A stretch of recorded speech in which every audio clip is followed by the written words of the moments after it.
Welcome back to Book Summaries channel.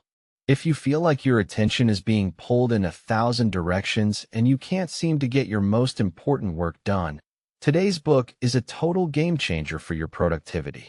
Today we are diving into Hyperfocus by Chris Bailey, a practical guide that reveals how to manage your attention in a world of constant distraction to achieve deep work and creative breakthroughs. Chris Bailey opens the book by arguing that our attention has never been as overwhelmed as it is today.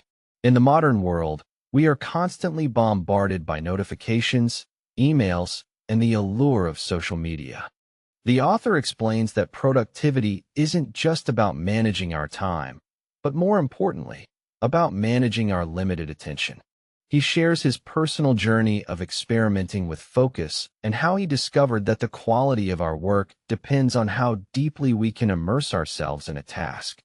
We often mistake being busy for being productive, but true success comes from intentionality. This introduction sets the stage for the two main modes of focus discussed in the book, hyperfocus and scatterfocus. By understanding how our brain processes information, we can learn to direct our mental energy toward what actually matters. Bailey promises that mastering your attention will not only make you more efficient, but also more creative and fulfilled. The goal is to move from a reactive state of mind to one of deliberate action. This chapter explores the biological and psychological mechanics of human attention. Bailey introduces the concept of the attentional space, which is the amount of mental capacity we have available at any given moment for processing information. He compares this space to a small whiteboard where we can only hold a few items at once before things start falling off. When we multitask, we aren't actually doing two things at once. Instead, we are rapidly switching between tasks, which creates a switching cost that lowers our IQ.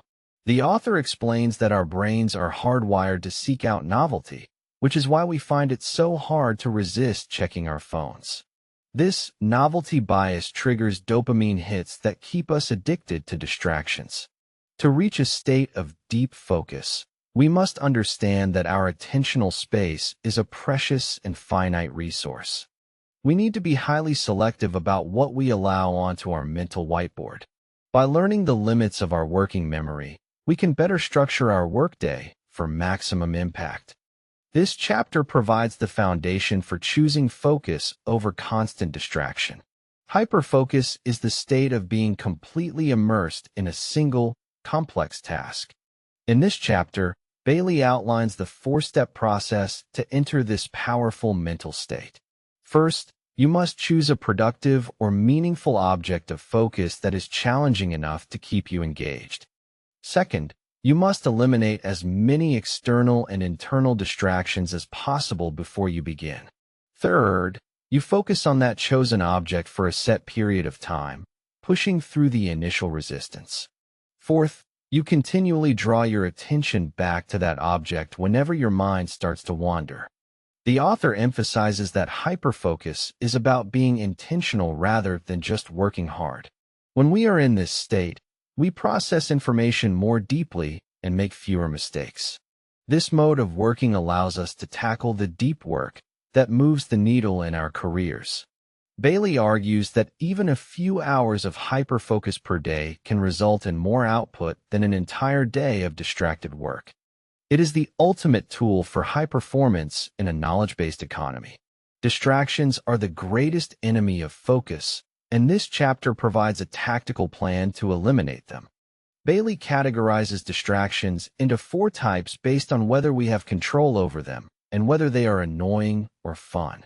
He suggests that we should preemptively manage our environment to make focus the path of least resistance. This includes turning off non-essential notifications, clearing our physical workspace, and using Do Not Disturb modes. The author also discusses the concept of internal distractions, which are the wandering thoughts and anxieties that pull us away from our work.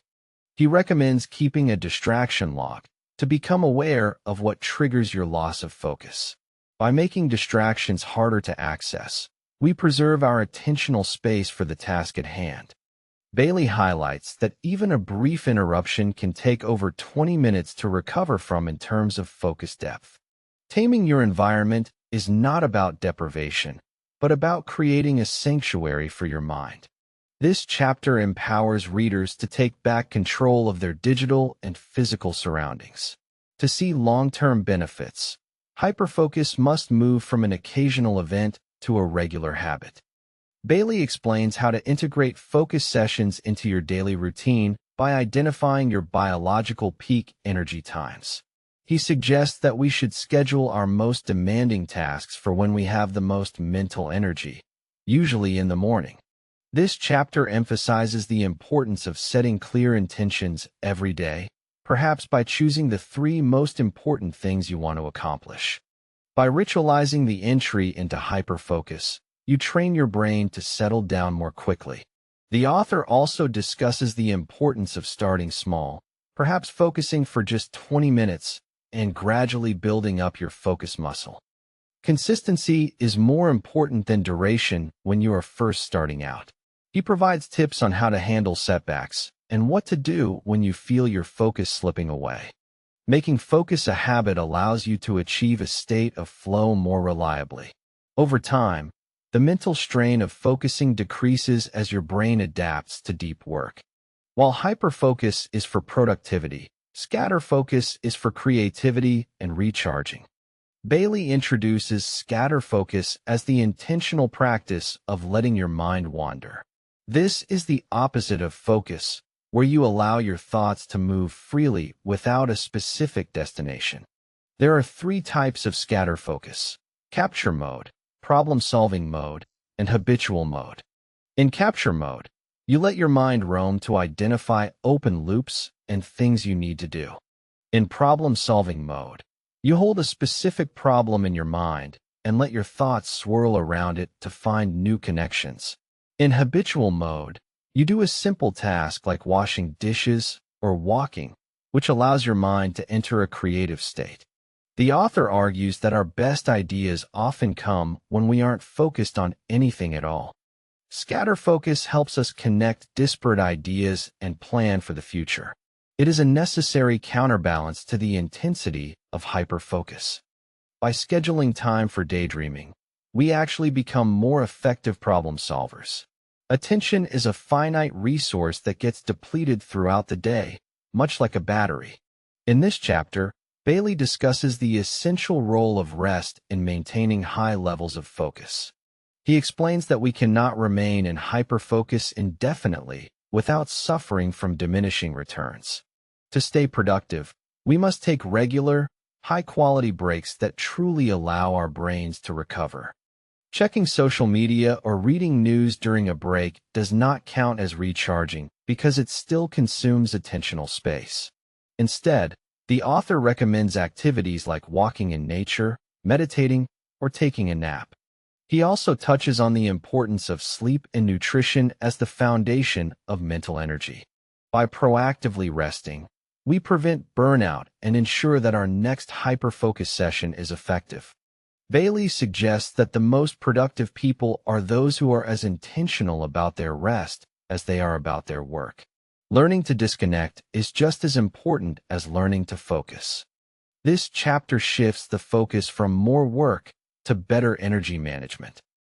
This chapter delves into the mechanics of creativity and how we can use our attention to generate better ideas. Bailey explains that creativity is simply the act of connecting existing dots or pieces of information in our minds. The more high-quality information we consume, the more dots we have to connect. He encourages readers to be intentional about what they read and watch, favoring deep and challenging content over shallow entertainment. During scatterfocus, our brain naturally begins to weave these dots together to form insights. The author suggests that we can steer our creativity by priming our brain with a specific question before letting our mind wander. He also discusses the value of boredom as a catalyst for creative thought. In a world that fears boredom, we often miss out on the brilliant ideas that surface in the quiet moments. By cultivating a balance between taking in new information and giving ourselves space to process it, we become more innovative. This chapter highlights that a well-focused mind is a creative mind. We learn to use our attention to build a rich mental library. The final chapter brings everything together by focusing on mindfulness and the long-term quality of our mental life. Bailey argues that the ultimate goal of managing our attention is to improve the quality of our moments. When we are fully present in what we are doing, we find more meaning and joy in our work and relationships. He suggests that mindfulness meditation is one of the best ways to train our meta-attention, our ability to notice where our mind is directed. The author encourages a lifestyle of intentionality where we constantly ask ourselves if what we are doing is worth our limited attentional space. He concludes by reminding us that our life is the sum of what we paid attention to. By mastering hyperfocus and scatterfocus, we take the reins of our destiny. The book ends on a motivational note, urging readers to start small, but start today in reclaiming their focus. This final section transforms a productivity book into a guide for living a deliberate and meaningful life. Focus is not just a skill, it is a way of being.